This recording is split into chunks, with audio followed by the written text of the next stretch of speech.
Hey YouTube, it's the next day. I ran my power and ground and got that ready for the the GMRS. And then I ran my antenna wire, which was a pain, but I got it through the factory boot. I have a lot of stuff routed through there anyways, so I got all that ready right here. Now it's time to reroute the original radio stuff, mainly being the first thing is the USB. I'm gonna reroute that, do a time lapse and show me installing everything going in, and then I will show you how it wraps up in a video.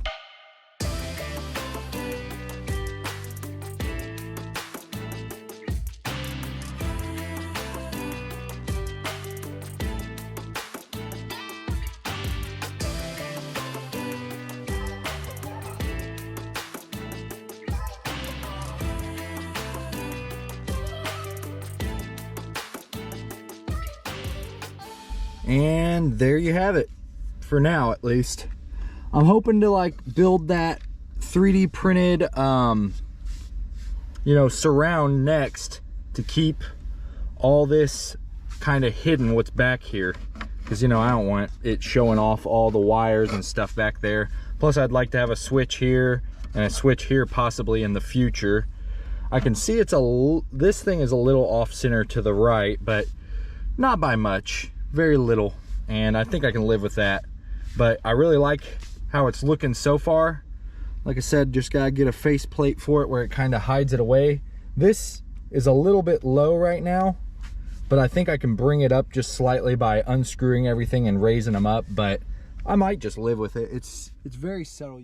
Really, I don't think it looks bad. I think I'll grow to love this setup. I don't like that I can't see my HVAC stuff as easy anymore. It kind of is hidden by this, but it's really not that bad. I know where everything is, so it's not like I'm gonna be trying to figure out what thing I'm turning it to, because I'm pretty familiar with them, Anyways, I'm gonna come back probably a couple weeks from now and try doing the 3D printed part of it. Let's just go ahead and plug this up though and make sure everything works. Looking good so far. Looks like we have communications. I'll have to figure this out more and show you later. I don't know where I'm exactly gonna hang this thing, but I gotta figure that part out. I might just leave it kind of down and close to where I'm at and maybe put the Cobra up when I'm not using the CB, maybe put this under the driver's seat and then hang this guy right there. But when I'm not using this thing heavily, I will probably put this away in a bag that's safe for it. So there you have it, people. Let's see what comes with the 3D printing later. The 3D printing process was really a research and development type situation from the get-go, because it's a one-of part that's purpose built for this radio and my very niche, one-of concept at this point in time. So we had to measure around the radio, get its dimensions, then try to land it and get it centered with the piece just right, where everything would fit, and surround it, as close to perfect as possible. Luckily, going into this, my friend Michael knew that there might be a couple different variations of this built along the way. As you can see here, this is variation number 1 being printed. You can see it printing the filament onto the mat here and laying layers on top of layers to build the piece. It also uses some webbing in the center to fill the voids without using excessive amounts of plastic. And then here you can see Michael taking it off of the mat and pulling off the extra pieces that glue it to the mat at the get-go. Here you can see revision 1 and how it was fitting. The legs were just a little on the narrow side by about 1/8 of an inch, and then the center hole was just way too big. I ended up actually snapping off the legs, just trying to test fit it but I went ahead and just put it in there floating in place just to see how it would fit behind the bezel. And so far so good in terms of thickness and roughly where it was landing. You can see if I pushed the trim piece to the bottom of the car radio, there was still a little bit of a crack where it met the bezel. So we added a little bit of height to the trim for all future revisions. Now that you've seen the research and development that went into the first revision, we're just going to go ahead and skip to the last revision. Howdy YouTube. It has been a battle getting this thing made. Mainly the legs, getting them to be perfect with these two mounting points to this, like you can see. Excuse me, got a bit of a cold right now. You can see this screw and nut, screw on this side, nut on this side, and then here's the leg that comes off this. And you'll see that I've snapped a couple of them, and the hole in the center. As we went, we tried to get it more narrow and narrow to the MXT275. So we're on version 4 right here. And it was the perfect one to fit in here and bolt in place. And then I snapped the legs because they're a little too hollow for the strength.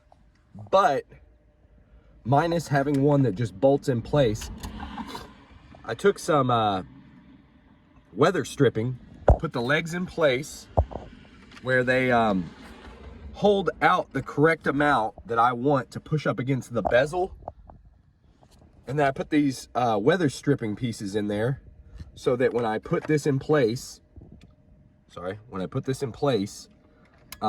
it perfectly is pushing out when I install the bezel.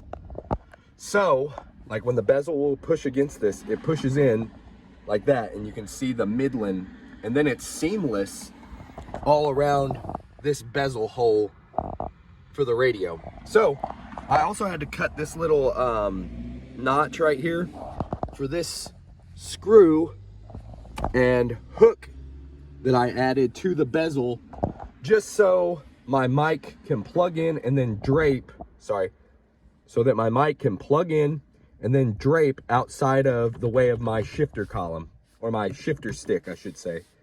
So let me show you that. I'm going to install the bezel and you'll see how it pushes that plate in. And then there will be a permanent unit where I can easily bolt it in place, but honestly, if this one works good, I might just keep the way that this one is built right now, because then it can adapt and it can perfectly fit over the MXT275 and stay in place. And with the friction and the softening of those weather strips behind it, kind of keeps it nice and tight where it doesn't rattle. So let me install the bezel and I'll show you what I'm talking about. You can see with the clamping force of the bezel in place that it sucked it in really nicely, where you can see the Midland logo on top, and there's no cracks or seams around the edges. And up at top, you might be able to see a little bit of a crack, but who's really looking that far under very often? Probably nobody. But you can see I got it in there. The thing I like is that the hole is centered, you know, and I can kind of shift it if I needed to one way or the other with a little bit of force, but really it's clamped in there really good where it's not really wanting to go anywhere. Then, like I said, I plug in my mic, it loops around, hits this hook so it stays out of the way of my shifter. And you can kind of access the climate controls below easier.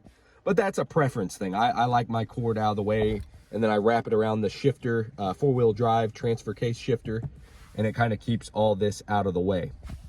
But I really like how it turned out. I want to say thanks, Michael, for helping me, even though it took several variations, or revisions as we would like to call them. And I just want to say thanks for watching. I know it took weeks to get this content out. It just took a while to master this cut size for the MXT275. And if you ever needed one of these cut, I could probably give you Michael's emails where maybe you could inquire about getting something like this built a little bit different, shifted around maybe, perhaps, and then you could make it your own for whatever vehicle you're going to put it in. anyways, that being said, I want to say I hope you guys are having a great day, having a great weekend, whatever time of day it is for you guys. And I just want to say God bless, take care, thanks for watching. Your friend St. Chris. Later.